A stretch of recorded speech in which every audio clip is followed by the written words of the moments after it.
Els telèfons intel·ligents s'han convertit en el marcapassos de la nostra vida quotidiana. Els seus xips hi han vinculat al món, el nostre món. Els records, les fotografies, les relacions personals, l'oci, la feina o l'entreteniment. Un flux ràpid, fascinant, que funciona gràcies a la màgia de la tecnologia, gràcies a l'enginy dels enginyers. A Barcelona, cada any, s'hi donen cita les grans empreses i les grans estrelles de la megaindústria de la telefonia mòbil. S'hi presenten els últims models i les darreres innovacions. I són gairebé tots els protagonistes, però hi ha també grans absents. El coltan, un dels seus components és el tàntal, en els drons, en els avions, en els ordinadors, en el microones, la nevera, la planxa, la rentadora, en els semàfors, en tots aquells aparells electrònics. Segur que hi ha condensadors i molt probablement hi hagi condensadors de tàntal. Més de la meitat es fa servir en electrònica.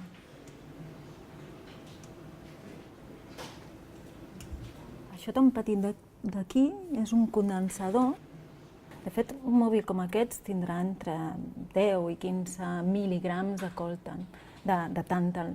És molt poca quantitat, el que passa que quan es venen al món cada any 1.000 milions de mòbils, si multipliquem és una quantitat molt gran. El tàntal és el mineral que fa possible el miracle dels telèfons intel·ligents. És el metall més valuós de la nostra era, un dels 4 minerals de sang que contenen els mòbils, i no té substitut. Les reserves més grans del món de tàntal es concentren a l'est de la República Democràtica del Congo, on hi té lloc el conflicte més mortífer del planeta. Ara mateix no hi ha altres alternatives que permetin fer condensadors d'una mida tan petita en aquestes característiques.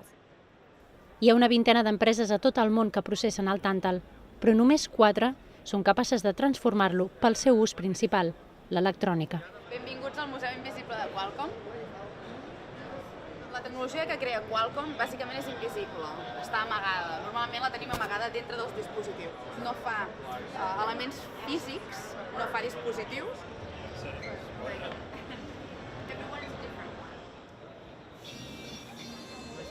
Now we are no longer in Barcelona, we are in California, and yes, ladies and gentlemen, this is a roller coaster.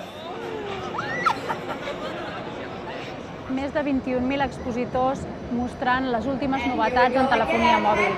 Més de 160 delegacions governamentals en l'aparador més gran i més important del món de la telefonia mòbil, el Congrés Mundial del Mòbil que se celebra a Barcelona.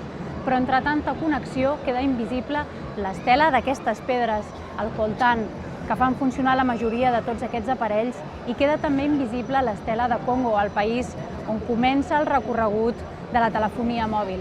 Entre tanta realitat virtual, queda difosa la realitat real.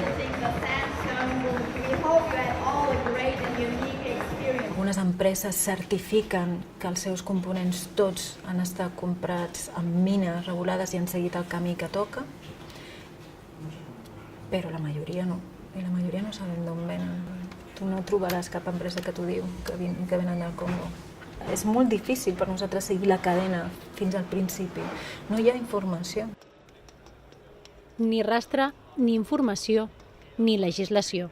El mercat mundial dels components que fan possible el funcionament dels telèfons mòbils tot just s'està començant a regular i de manera molt poc consistent. Els pioners van ser els Estats Units, que van aprovar la primera llei el 2010. S'insta les empreses a presentar un informe anual a la Comissió de Borsa i Valors explicant d'on surten els seus components. Si no aparcamos en doble fila, si no circulamos a 120 por hora por las calles de Madrid o de Barcelona o de cualquier ciudad, es porque además de haber una invocación llamada prohibición y regulación, hay una sanción de que las cosas, si no se regulan, no funcionen. A Europa partim de la base que anem enredarits en regular això, fruit de la mobilització de la societat civil principalment, i a partir del desenvolupament massiu de les noves tecnologies, de les tablets, dels telèfons mòbils, aquesta qüestió es posa damunt de la taula. A Europa tot just s'acaba d'aprovar a mitjans de 2016 i apela a la voluntat, no obliga. Molts europarlamentaris, entre els quals jo m'incloïa a l'inici, no érem conscients de quin era el cost humà de la producció d'aquest tipus de metalls. Jo crec que això sí que en el Parlament Europeu es va ser, i sobretot alguns diputats que feia temps que ho treballaven, molt didàctics, explicant exactament quins efectes això tenia per la població, pels nens, en fi, quins efectes això tenia en un conflicte. Curiosament, el mercat d'un dels minerals que mou més diners i passions al món és opac. El conflicte del Congo jo crec que és un conflicte conegut. Ara, el vincle entre el conflicte del Congo i la producció de nova tecnologia, jo crec que això era una qüestió que es desconeixia per la majoria, fins i tot de parlamentaris europeus. Però els intents de legislar estan sent lents i molt febles. Els resultats del primer examen a la llei americana reflecteixen el fracàs. Malgrat la regulació als Estats Units, un informe d'Amnistia Internacional conclou que, en la primera entrega de resultats, el 80% de les empreses no controlen o no revelen la procedència dels seus components. Incompleixen. Entre les empreses estudiades hi ha Apple, Honda, Google, Boeing, Tiffany's, Microsoft o Walt Disney. A Europa, la llei és encara més recent i més laxa. Ho està bloquejant són els governs, bàsicament. Sabem, per exemple, que el govern d'Espanya és un dels que més està frenant aquesta qüestió.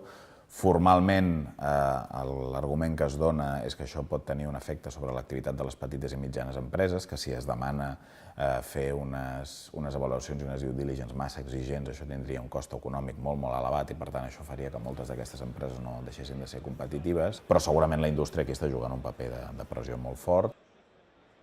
No puede ser que los productos ya vengan transformados de un país no miembro de la Unión Europea, de modo que se integren en el proceso productivo piezas ya creadas con estos materiales, regulación y certificación en toda la cadena, desde el agujero donde sale el coltán, el oro o lo que fuere, hasta el lugar donde transformado llega a Europa. Y aquellos que no quieren saber lo que está pasando, los grandes empresarios, la gente con las manos exquisitamente limpias, yo los llevaría 10 minutos a que vieran lo que es eso. Molt poder, molts milions en molt poques mans i molta desinformació. Com a consumidor, com a empresa, no hi ha manera d'estar segurs que els nostres telèfons no porten minerals de sang. Fairphone, we are building a smartphone with the goal to address social and environmental problems in the supply chain behind the phone. So starting all the way from the mines to the design of the phone, to production processes at the factories, and all the way to recycling and electronic waste problems. By focusing on 4 conflict minerals, which are tin, tantalum, gold and tungsten, because we feel this is the most urgent issue we need to address as the first step. Already with our first phone, we managed to integrate conflict-free tin and tantalum coming from Congo into our supply chain. And now for Fairphone 2, we also integrated Fairtrade Gold. That's the first ever project like that in consumer electronics industry.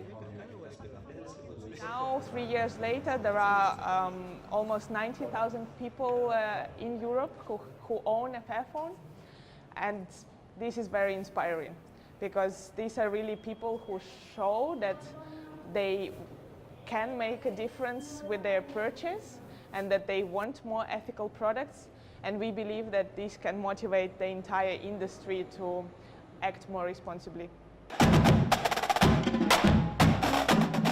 L'alternativa de Fairphone és l'únic intent d'evitar els components tacats de sang, però garantir donar sortit al mineral és, a la pràctica, gairebé impossible, degut a la invisibilitat de la cadena de subministrament. Barcelona s'ha erigit com a capital mundial del mòbil, també com a capital d'aquest fos mercat global, d'aquesta paradoxal desconnexió.